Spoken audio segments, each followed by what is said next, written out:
này chốt lọt lại sau khi anh trở lại điều trị hồi tháng 2 năm ngoái. Chào.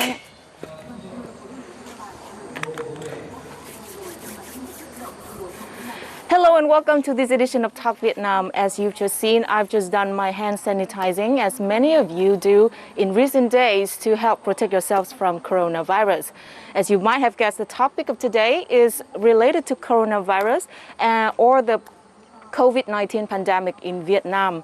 But it's not through our view, it's from our foreign friends' view. And with that, we hope to bring you some appealing and special experiences.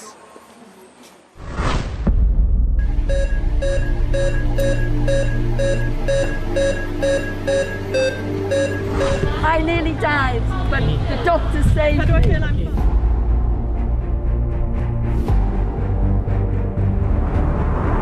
We are now connecting with a British man who tested positive with COVID-19. I felt tired, just run down, a bit sleepy. Someone was diagnosed positive, it's very real and it's scary.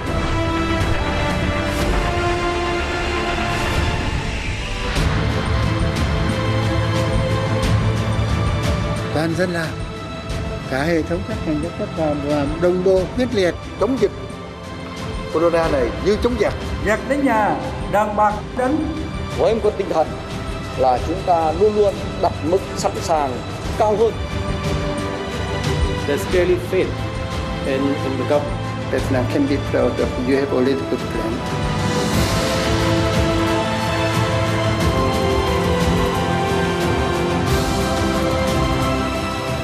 I'm very grateful. Honestly, thank you. Merci parce qu'ils sont très bien occupés de nous.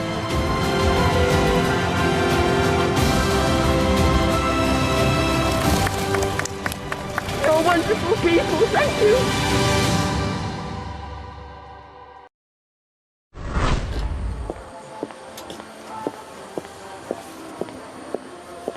And to start our show, we're going to attend a special ceremony in one of the quarantine areas in the outskirts of Hanoi and look for our first guest. Kính thưa các chị đại biểu, kính thưa bà con, sau khi trở về nơi công tác, gia đình, cộng đồng, đề nghị bà con phát huy hết tinh thần chống dịch như chống giặc, giữ gìn sức khỏe cho mình, cho gia đình và cho cộng đồng. Chung tay cùng cộng đồng đẩy lùi bệnh dịch Covid-19. Chúc bà con thượng lộ bình an. Xin chân thành cảm ơn. So our guest of the show today is Gavin Wheeldon, a British man who arrived in Nội Bài International Airport on March the 14th in the flight VN0054. And today is exactly 2 weeks of his quarantine time, and he's now safe to be released. And I can see he's right over there, so let's join me to greet him.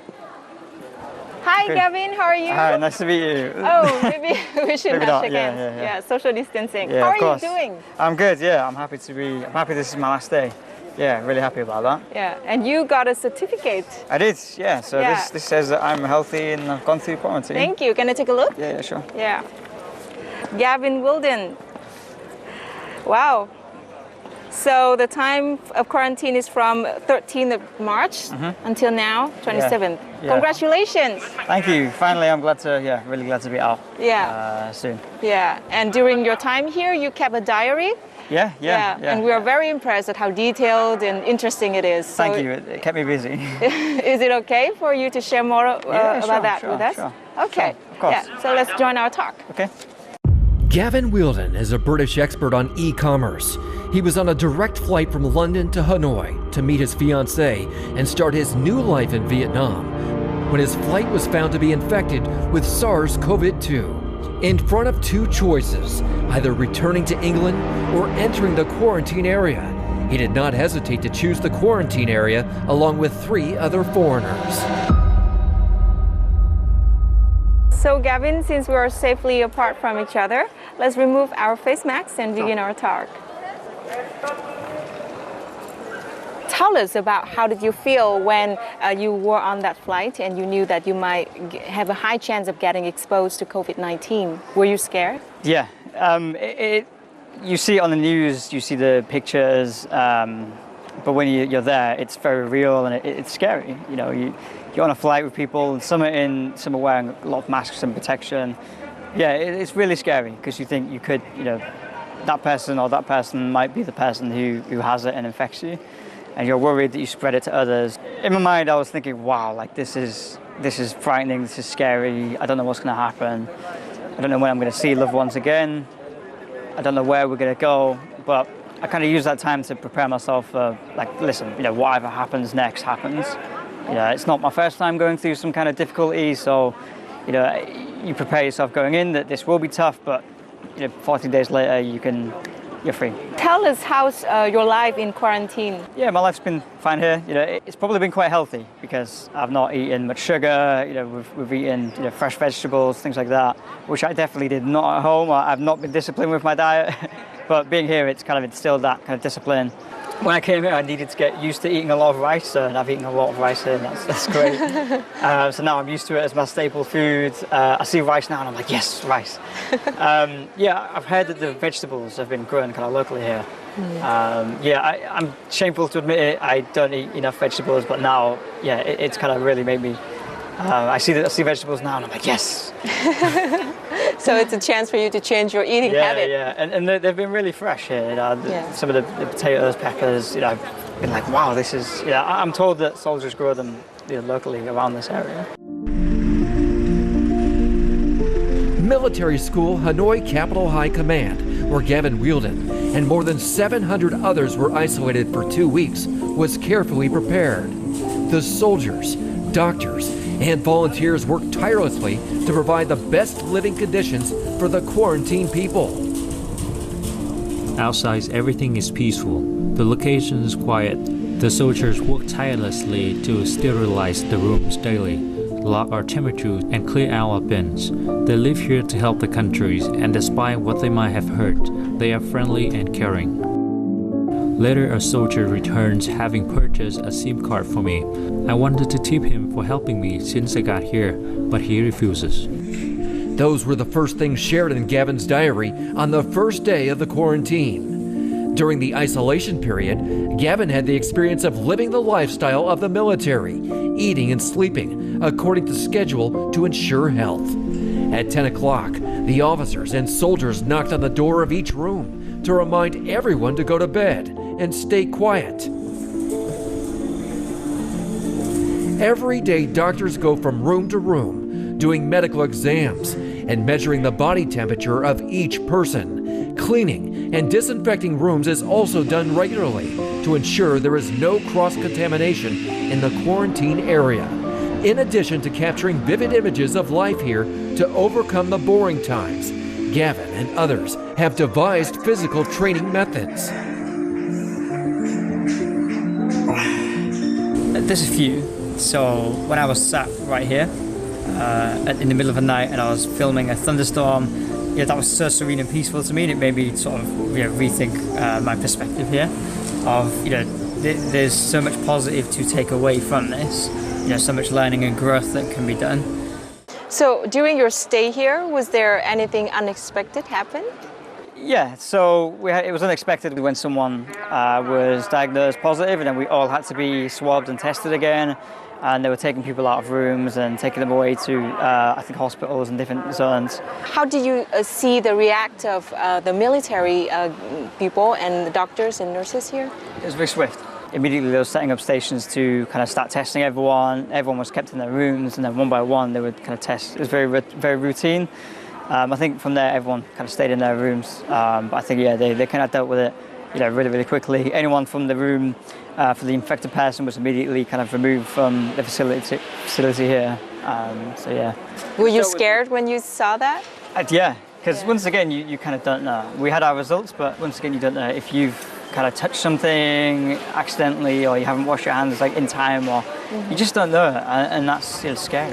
Yeah. Once again, so you don't know if you're going to have to stay longer, or you don't know if because they caught it, maybe everyone needs to stay another 14 days. We didn't know. Did you miss home and your fiancé? Yeah, it's. I try not to let those kind of thoughts enter of I really miss this or miss that. I kind of tried to see the positive. You know, I wake up in the morning and think, all right, what am I going to achieve today? You take it one day at a time. In times like this, you know, this isn't the first time where, you know, I grew up in foster homes, and you know, you would have periods like this where you'd be removed from a dangerous situation, and you'd maybe spend 2 weeks in a strange home for a while before you know where you're going to go next. So for me, this has kind of happened. You know, similar situation has happened before. So I just, you know, I try not to think of what I missed, and I try and think of what's ahead of me. There's no time to feel sorry for yourself, because we're not in the worst situation.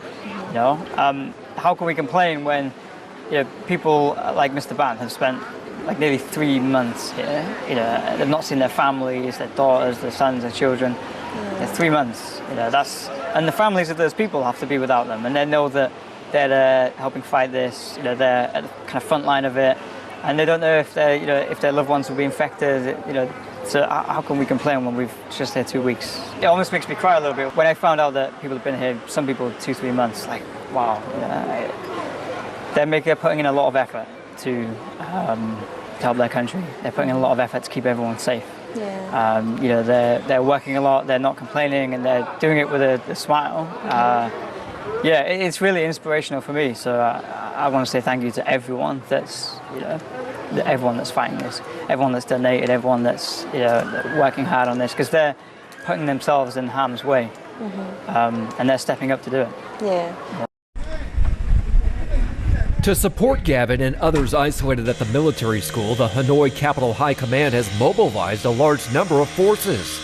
These forces have worked tirelessly day and night to support people during their quarantine. Trong quá trình phục vụ, thì cán bộ chiến sĩ chúng tôi với tinh thần trách nhiệm, chống dịch như chống giặc và không để lại một công dân nào ở phía sau. Trong quá trình tổ chức phục vụ, thì nhà trường chúng tôi với phương châm 4 tại chỗ, và đặc biệt với quan điểm phục vụ tốt nhất đối với bà con. Trong khi đó thì bộ đội ở cũng trong doanh trại, nhưng mà trong cái điều kiện thì không thể bằng ở bên khu cách ly, để nhường lại những cái điều kiện tốt nhất để phục vụ bà con. More than 100 officers and soldiers of the military school, the Hanoi Capital High Command takes turns to guard. The patrol team will guard and ensure the safety of the isolated area. Each shift is from 6 a.m. today to 6 a.m. tomorrow. The transport team distributes necessities, such as medical gloves and masks. The logistics team will take care of daily meals, toothbrushes, and pillows for people so they can feel secure. The work of the soldiers started at 3 a.m., cooking food to be brought to the people. Nhiệm vụ chung của quốc tế, của đất nước, và đặc biệt là đón những công dân từ nước ngoài về là thể hiện một tinh thần là người Việt Nam. The silent sacrifice of doctors and soldiers in the quarantine area has made Gavin and other foreigners admire them. To all the soldiers, to all the doctors, to all the volunteers, to everyone working on this, I want to say thank you. Now that you are about to leave this facility, what do you miss the most? I miss how peaceful it is here and serene. I'll probably miss the kind of feeling of adventure in a small way, because in a strange way this is kind of scary, but that's slightly exciting, and you're in the middle of a big important kind of event. I'll miss the soldiers, I miss the people. You know, they've been so positive here. You know, I'll probably miss the kind of routine. You know, and I'll miss the kind of, it forces you into that kind of positive mindset of every day, you know, getting through it. So I'll probably miss that a lot. Yeah. It's going to be strange not hearing that every day. It's just something that you kind of, you know, it's just a routine. It was strange not hearing it. It kind of gives me a bit of a feeling of safety, because everything's so well sanitized every single day. You know, rooms, you know, everything, you know, when people have touched something, sanitized. What impressed you the most about the efforts of the Vietnamese government and people in the fight against coronavirus? I'd say a few things. The preparedness, how much they've been able to mobilize, you know, the kind of people, resources, facilities like this. And this is a huge facility, and there's many, many more. So the level of organization, and the quick response. You know, there's been no what I think has impressed me the most is there's not been bureaucracy. There's been response. You know, for example, I think last week, every day I saw a new action from the government. You know, when someone was confirmed, they would disinfect the entire kind of area with trucks. They were very, very careful, very thorough. It really seems like, a lot of other countries, perhaps their plan was to try and minimize, but Vietnam's plan, I think, has been clearly to kind of eradicate as much as possible, which is probably why they've had so few cases. Yeah, I'm really impressed. Yeah. So you sold your car in the UK and left the UK for Vietnam to live here. So what does Vietnam mean to you? Yeah, it means a lot to me. It's solidified it more for me now, seeing everyone's support and seeing just how dedicated people have been, and how people are so proud of their country. In the UK, we sort of are, and we criticise it a lot, but here people are so supportive to kind of rally behind this. The only criticism I've kind of had has been from foreigners like myself, who maybe didn't believe some of the stories. I said, well, come here and see it. Vietnam means a lot to me now. It's my new home, and I think that's again solidified for me just by the support I've seen from people. Mm-hmm. Yeah. Well, thank you, Gavin, for your sharing, and we wish you all the best for your plans in the future. And let's stay home to keep us all safe. Yeah. You too, and stay safe. Yeah, thank you. So since the Lunar New Year, Vietnam has been fighting the COVID-19 pandemic in 3 different phases. Now let's take a look at the journey of the fighting against COVID-19 and how international specialists assess them. On January 23rd, the first 2 cases of COVID-19 infection in Vietnam were recorded. The country officially entered phase 1 of the fight against this new novel coronavirus. But a month earlier, when the first cases of strange pneumonia were reported in Wuhan, China, Vietnamese Deputy Prime Minister Vu Duc Dam issued documents directing localities to strengthen health quarantine measures at various border gates. Early activation of the warning system. China reported that their first cluster of the severe viral pneumonia of the unknown origin at the last day of the December last year. Vietnam have already activated the risk assessment system, prepared for the potential importation and the potential community spread. For the health warning mechanism to work effectively, the Prime Minister and the Ministry of Health constantly sent text messages to every citizen, including foreigners, on specific guidance to prevent the spread of COVID-19. I think one of the best practices I've seen in Vietnam has been the push messaging through text messages to the public. It puts the public at ease because it puts power in their hands about the measures they can take to protect themselves and protect their families. We've used Vietnam as an example for phase 1. There are no other countries, to the best of my knowledge, that reduced the numbers from whatever they were to 0. On the evening of March 6th, Hanoi announced the first positive case of COVID-19, ending 22 consecutive days without any new cases reported. Vietnam officially entered phase 2. On March 19th, the country reached 100 cases. It took Vietnam 57 days to grow from 1 case to 100 cases. This is almost double the world's average of 30 days. According to the global average, it takes 7 to 9 days to grow from 100 to 1,000 cases. For Vietnam, it took the country 7 days to go from 100 cases to 171, and 9 days to go from 100 cases to 203. The highest representative of the United Nations in Vietnam said the increasing levels of measures and tightening of control in Vietnam are the main contributors to the country's low number of new cases. With the measures that Vietnam's taken on shutting down flights coming in, and even foreigners coming in, and even now Vietnamese coming in, that source should hopefully be under control. The recommendations have also become stricter, from advising people to work from home, to restricting going out, to banning the gathering of 50 to 20 to 10 people, and now just 2 people. For this method to work, the compliance of citizens is key. There's clearly faith in the government at the moment. Vietnam is number 1 among the surveyed country. People show the trust to the government. People believe government is doing right action. From 12 a.m. on April 1st, Vietnam implemented Directive 16 of the Prime Minister on physical distancing within 15 days. This is considered a higher measure to prevent the spread of the pandemic. This is not a national lockdown. With that, Vietnam entered the third phase of the war against COVID-19. The country has recorded no death. Be proud. Vietnam can be proud of you have already good plan, already good strategy, and then well-trained health sector people. Vietnam's efforts in the war against COVID-19 have been praised by the international press. Quick, effective and uncharacteristically transparent management of the viral outbreak. Vietnam has proved a model in containing the disease in a country with limited resources but determined leadership. How does a nation with limited resources confront a global pandemic that has brought many developed countries' healthcare system to a breaking point? Vietnam has instead stood out as a beacon of how to do more with less. Foreigners living in Vietnam also posted compliments about the COVID-19 prevention, saying that they always have faith in a second home. Among the posts, the tweets of American JohnSon on Twitter have attracted thousands of comments from friends around the globe. There are people telling me that Vietnam isn't doing that great. They're just hot and humid, and that is why COVID-19 doesn't spread there. But the truth is, half the country has been cold and humid since the virus first broke out. Especially Hanoi, a super dense city of millions that has been cold and humid and rainy for months.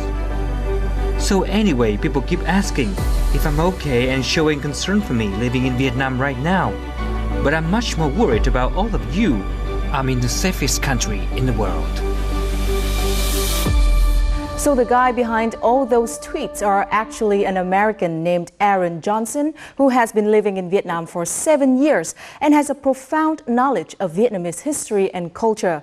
By closely monitoring all the efforts of Vietnam, he is trying to inform the world about the story of Vietnam that the West might not know. Aaron actually bought a ticket to fly from Da Nang to join us here in our studio in Hanoi for Talk Vietnam. However, due to the complex situation of COVID-19 now, and following the instructions of the Ministry of Health, we had to cancel this idea and switched to teleconference form. This is also the first time in the history of Talk Vietnam that we are doing our discussion this way. Now we're connecting to Aaron in Da Nang to get more insight into the story. Hi, Aaron. Can you hear me? Hello. Hi. I can. How are you doing? Good. How are you? I'm great. So how are you doing practicing social distancing there in Da Nang? Well, you know, I'm spending most of my time indoors at home. We've been working, you know, we work from home anyway, so it's kind of normal for us. So it hasn't been so bad. Yeah, working from home is a big trend right now for all of us.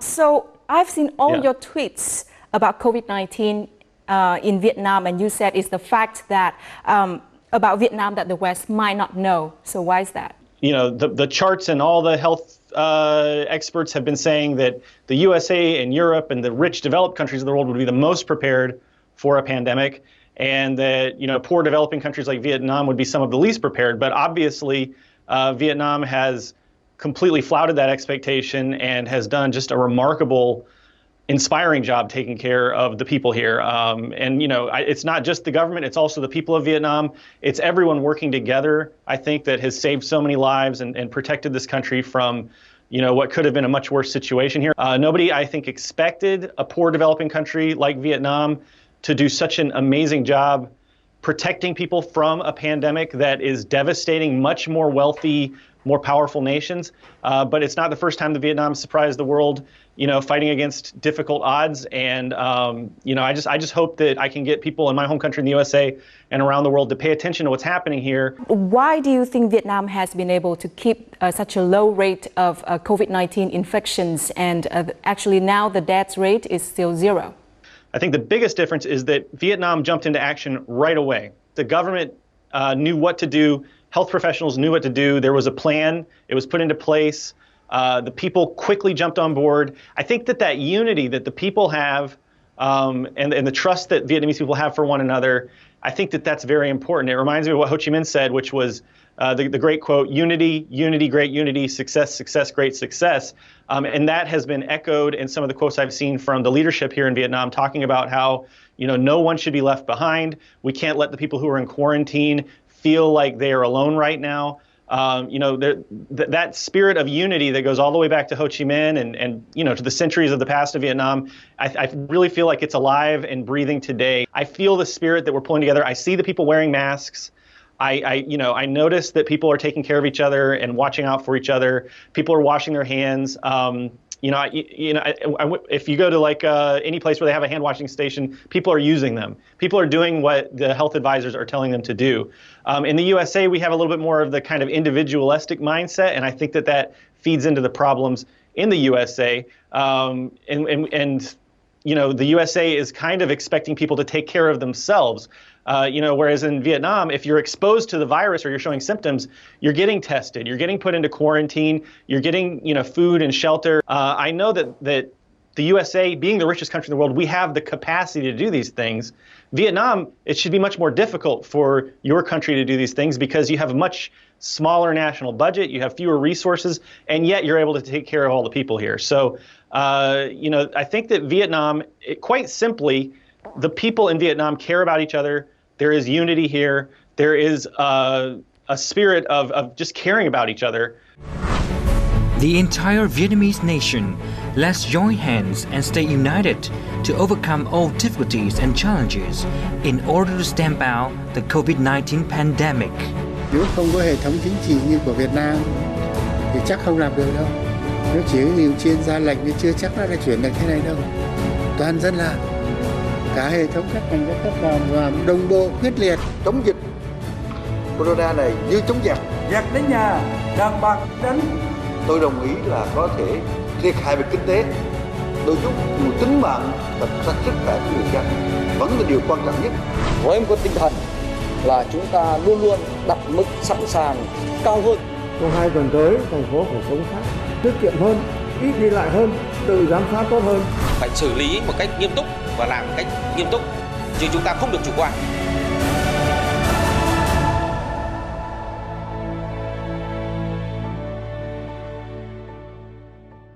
Aaron, the Vietnamese leaders had a slogan for this fight against coronavirus. Fighting the epidemic is fighting the enemy. So in Vietnamese we say chống dịch như chống giặc.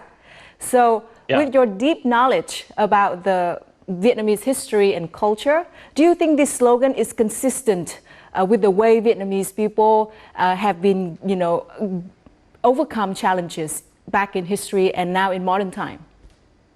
Oh, absolutely, yeah. Whether you're talking about during the war against colonialism, whether it's against the Japanese, the French, or the United States of American military, the Vietnamese showed a lot of ingenuity and a lot of togetherness and cooperation through all of that. And I know that, in those wars, the Vietnamese people were facing incredible odds. I mean, the odds were really, really against them. And I think most of the world back then expected Vietnam to fail and to be conquered again. But Vietnam showed that a national spirit of cooperation and mutually taking care of each other, that's enough to carry through and lead us to victory.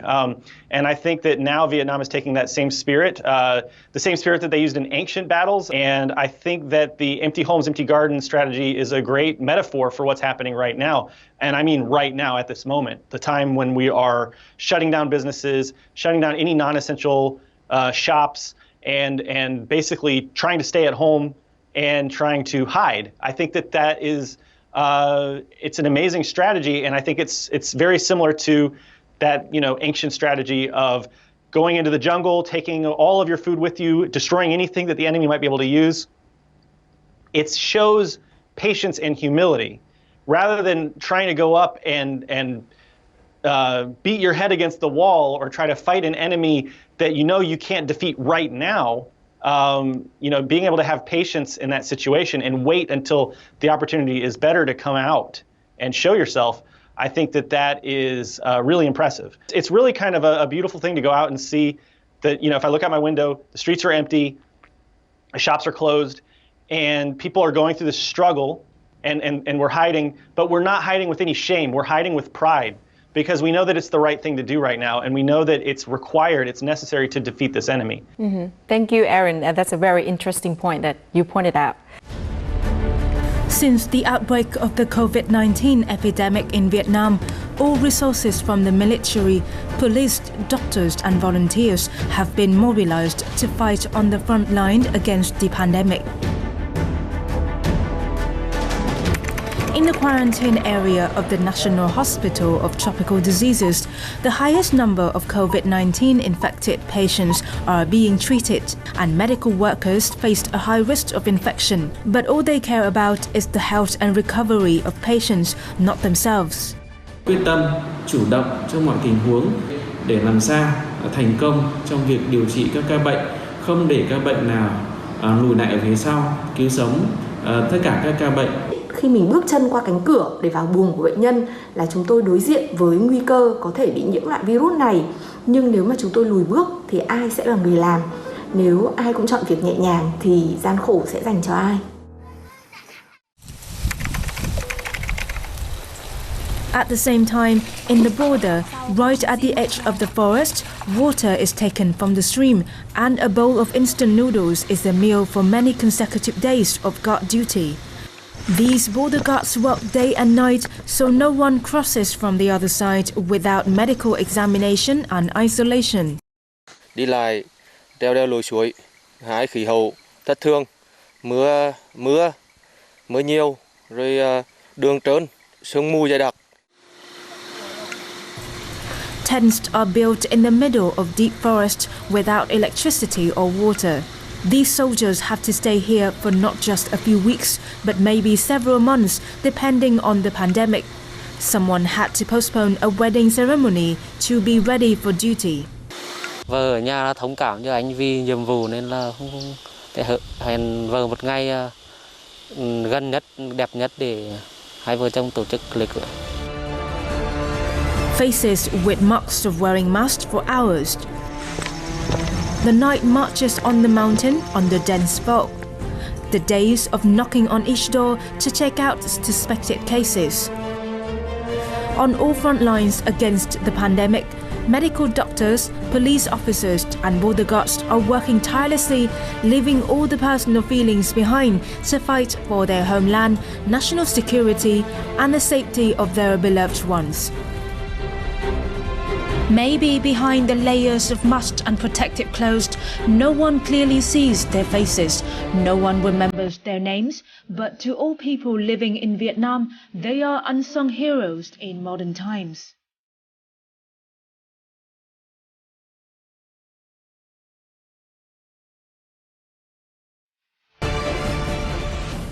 So we've seen the images of unsung heroes in this fight against coronavirus, including doctors, nurses, volunteers, soldiers, and some of them haven't been home for months.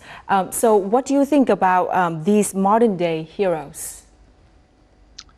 It's inspiring, and I feel, I feel a little bit sad for them because I know that they're sacrificing so much for people that they may have never met in their entire lives. Some of the if a soldier goes out and they're sleeping on the street like I've seen, or if a doctor is spending hours and hours on end without rest in a hospital, I would like to say to anybody who's watching this right now who might be volunteering in that capacity, thank you very much. I know I'm a foreigner, I'm a guest in your country, but the fact that you're willing to go out there and risk your health and your life, even to protect a foreigner, even to protect a stranger, who you've never met before, that's just amazing to me. It's really inspiring. And I hope that you realize that we appreciate everything you're doing to save our lives.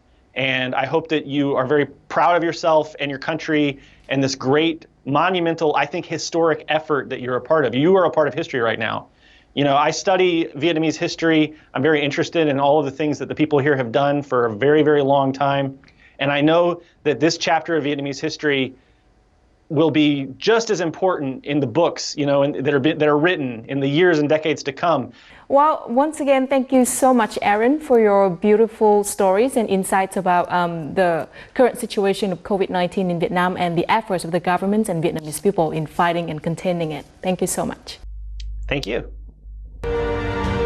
Up until 4 p.m. April 4th, 2020, Vietnam has recorded 239 cases of COVID-19, of which there are 45 foreigners infected. They are being treated at 18 health facilities across the country. Currently, the situation of foreign infections in Vietnam is stable, and more than 10 cases have been tested negative and discharged from hospitals. So to help you have a better understanding of how foreign patients are being treated in Vietnamese hospitals, we are now connecting with a British man who tested positive with COVID-19, and to ensure his safety, we will keep his identity anonymous. Hi. Hello. How are you doing? Hello. Can you hear me? Yes, I can. Yeah, I can hear you. Yeah. So can you describe the symptoms that you had and how you were treated at the hospital? Okay, the symptoms were very mild. I thought it was jet lag. I felt tired, just run down, a bit sleepy for a few hours. For about 18 hours this lasted, and then I felt okay. Initially, it was the hospital was not ready for us. I think we were the first patients. But after a few days, it became very organized. The hospital was cleaned properly and facilities improved. The doctors and nurses are excellent. They really try hard. Dr. Than, Thanh, he's very good. Dr. Hien, Hien, she is very good. And Dr. Jiang, his English was excellent. He explains things very clearly, and he does as much as he can. And I would say compassionate as well. He feels for us. What about the others? Are there any people similar? Yes, there is several other English people that I started this with. We were all on the same flight from London, and I am now with 2 German men and another Englishman in the same room. We are all testing negative and are all very healthy, so we feel like we can go home. We will be moved to another part of the hospital with other negative patients, and then we have to have another CT scan, and this will then decide our lung and respiratory health. Yes. And then, if that is good, we will be your Vietnamese Ministry of Health will make a decision for our departure and leaving. Right. Yeah. And if we get a negative test today, that is 3 negative tests, and none of us have any signs or symptoms of illness. I believe that all of these examinations are to make sure that you are in good health conditions. I totally agree. Yes, and I thank them for that. I feel my treatment here has been excellent. In England, it would not have been the same because there are so many people sick and they cannot cope with it. If I had been sick like this in England, I would not have had the x-rays and the chest scans because I'm not sick enough. But here, they have been very thorough. Obviously, you're in the hospital for almost 4 weeks and you are not close to your families and your beloved at home. So do you want to send them any message from Vietnam? Yes, I miss them all very much. I cannot wait to see them all again and have an English Sunday roast dinner together one day. But I believe that soon you will be released and be able to go back and reunite with your family members back in the UK. I will, and I will tell them. It's just been amazing. The treatment, the scans, the x-rays, just everything has been so good. And I would not have received this in England currently not because of bad, they just cannot cope. There's so many thousands of people becoming sick. Yeah. Well, thank you so much for your insights and thanks, Lena. Yeah, I appreciate that. And you could have saved my life. Yeah, thank you. And good luck and stay safe. The Vietnamese way of dealing with this has been so amazing, and I simply cannot believe how powerful a country like Vietnam can be in a time of crisis. It is amazing. Vietnam is amazing. Tôi yêu Việt Nam rất nhiều. When I think of the Vietnamese, I bow my head to them with utmost respect. These are the volunteer workers at the facility holding my father in quarantine. No beds, sleeping in the street and sidewalks. This is dedication. I am a retired nurse, so I knew I was dying.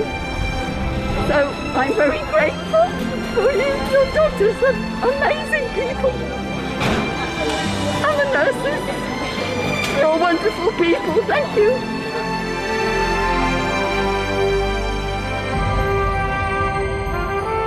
Vietnam, because of the coronavirus, there was a big shortage of blood. So this was on the Thursday. The Friday, I decided I'm going to try and do something through Vietnam during this period to actually take photos, to actually post online. Today I'm joined by 15 members of the Viet Cels. We should dedicate it to the people that have lost their lives through COVID-19, to their families who are grieving, and also to the authorities and the medical professionals who are working day and night. Colour of skin, nationality, it doesn't matter. Inside here, we're the same colour, no difference. We see this as our country, and we are trying to do our bit through this difficult situation.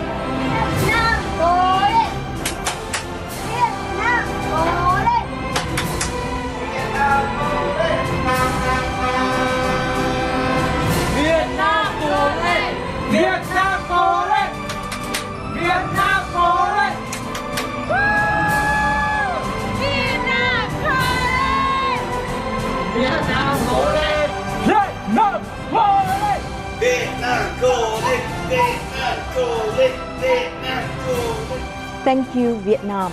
Those are the heartfelt words that our foreign friends have expressed to Vietnam after all. Deep inside, they have considered this their home and want to contribute to the great cause of Vietnam. Keep people safe and healthy, and do not let the COVID-19 pandemic spread like wildfire. Together, we will win this battle. I strongly believe so, and I hope that you've been inspired as much as I have in the stories that we've shared here today. Thank you for tuning in, and see you next time.